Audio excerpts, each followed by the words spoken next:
Hello everyone, question read करते हैं। Two numbers are selected at random from the integer 1 through 9. If the sum is even, find the probability that both numbers are odd. यहाँ पे क्या given है आपको, 1 से लेके 9 तक नंबर्स का एक सेट गिवन है। उसमें से दो नंबर्स क्या किए जाते हैं, सेलेक्ट किए जाते हैं एंड बताया जाता है कि उनका सम क्या है, इवन है। ठीक है, अब हमें क्या निकालनी है, प्रोबेबिलिटी निकालनी कि वो दोनों नंबर क्या हो, ऑड हो। तो आइए देखते हैं। मैं सेट ले लेती हूँ 8। ठीक है, इसमें कितने नंबर हैं, इसके नंबर हैं 1 से लेके 9 तक। क्लियर। अब देखिए इसके बाद क्या बोला है, इसने हमें बोला है कि उन दोनों का सम, जो हम दो नंबर सेलेक्ट करेंगे उनका सम क्या है, इवन है। अब देखिए इवन कब कब हो सकता है, देखिए 9 में से जो हमने दो नंबर सेलेक्ट किए हैं वो इवन है। ठीक है, तो वो कब, या तो वो दो दो नंबर्स का सम होंगे जो क्या होंगे, आपस में इवन होंगे। ठीक है, जैसे मान लीजिए मैं यहाँ, इसमें कितने इवन नंबर्स हैं, 2 4 6 8, ये आपके इवन नंबर्स हैं। और बाकी जो होंगे आपके क्या होंगे, ऑड होंगे, जैसे 1 3 5 7 9, दीज आर ऑड नंबर। ठीक है, अब देखिए इन दोनों का सम भी करेंगे तो आपको इवन मिलेगा, और इन दोनों का सम भी करोगे तो इवन मिलेगा। जैसे 1 3 दोनों ऑड है, इन दोनों का सम 4 होता है जो कि इवन नंबर है। ठीक है, तो अब क्या लेंगे हम, हमें फाइंड क्या करना है कि नंबर क्या हो, ऑड हो, लेकिन उन दोनों का सम क्या इवन हो। ये प्रोबेबिलिटी हमें निकालनी है। तो इवेंट ए ले लेती हूँ मैं कि नंबर क्या है, ऑड है। Numbers are odd. ठीक है, क्योंकि दो नंबर लिए हैं ना हमने, नंबर्स आर ऑड, ये इवेंट आपका ए हो गया। वैसे इवेंट वी ले लेती हूँ कि सम इज इवन। इतना क्लियर है। अब हमें फाइंड क्या करना है, प्रोबेबिलिटी फाइंड करनी है बी बाई ए की। अब बी बाई ए कैसे करनी है, देखिए सम क्या है, इवन हो और नंबर क्या हो, दोनों ऑड हो, ये इसकी प्रोबेबिलिटी हमें फाइंड करनी है। तो इसको कैसे निकालेंगे, कंडीशनल प्रोबेबिलिटी का फॉर्मूला क्या होता है, अगर बी बाई ए है तो पहले हम प्रोबेबिलिटी निकालेंगे B intersection A upon probability of B. ठीक है, आइए सॉल्व करते हैं इसे। देखिए सबसे पहले निकालते हैं probability of B intersection A. अब बी इंटरसेक्शन ए कैसे निकालेंगे, बी इंटरसेक्शन ए, तो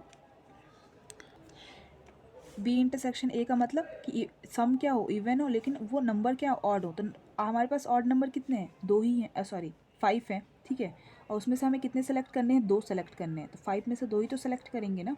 तो यहाँ पे क्या हो जाएगा आपका, सी बाई 5 में से 2 सेलेक्ट करेंगे। ठीक है, और टोटल कितने हैं, अपॉन टोटल, टोटल करते हैं ना, ये तो हमें चाहिए, लेकिन अपॉन टोटल प्रोबेबिलिटी निकालते समय करते हैं 9/9 में से 2। इतना क्लियर है, जो मैंने यहाँ समझा दिया, ये टोटल की है आपको।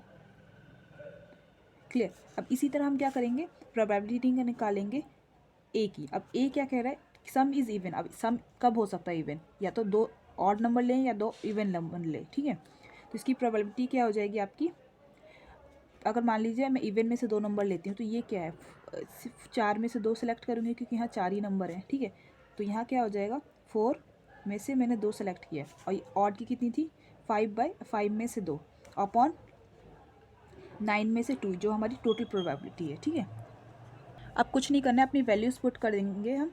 हमें निकालना है बी बाई ए प्रोबेबिलिटी। तो इंटरसेक्शन कितना आया है आपका, probability of B intersection A, तो वो आया है 5 में से 2 अपॉन 9 में से 2। ठीक है, सी मतलब कॉम्बिनेशन, जो हमने 11th क्लास में पढ़ा है, पता चले यही नहीं पता आपको। ठीक है, ये चीज़ ध्यान रखनी है।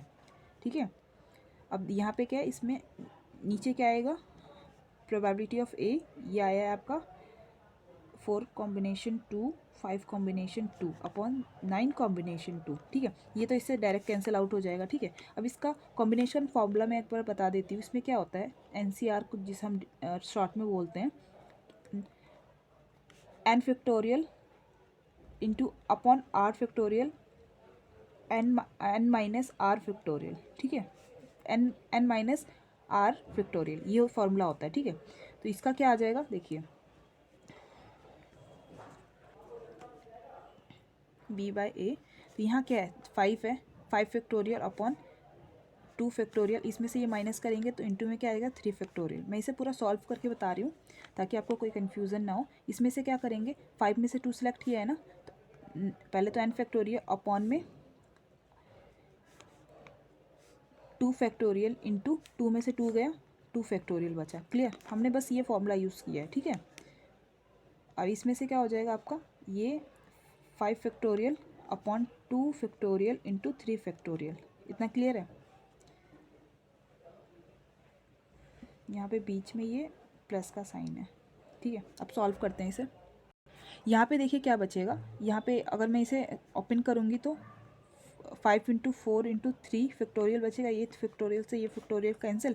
यहाँ क्या बचा आपका 20 बाई 2, 20/2 10 आ गया। वैसे इसे सॉल्व करेंगे, ये क्या है 4 है, 4 फैक्टोरियल, इसे ओपन करेंगे तो 4 इंटू 3 इंटू 2 फैक्टोरियल, तो इस 2 फैक्टोरियल से ये 2 फैक्टोरियल कैंसिल। इसका सम क्या आएगा 12, सॉरी मल्टीप्लाई करने पे 12/2 कितना होगा 6। इतना क्लियर है। इसको क्या करेंगे, इसे फिर से ओपन करेंगे तो 4 इंटू 3 फैक्टोरियल, एक फैक्टोरियल से 3 फैक्टोरियल कैंसिल। ये क्या आ गया आपका, ये 20 और 20/2 क्या होता है 10, तो ये क्या आ गया आपका 10/16। ये आपका आंसर हो जाएगा। तो आपका आंसर कितना आया 10/16। आई होप आपको ये क्वेश्चन समझ में आया। Thank you for watching.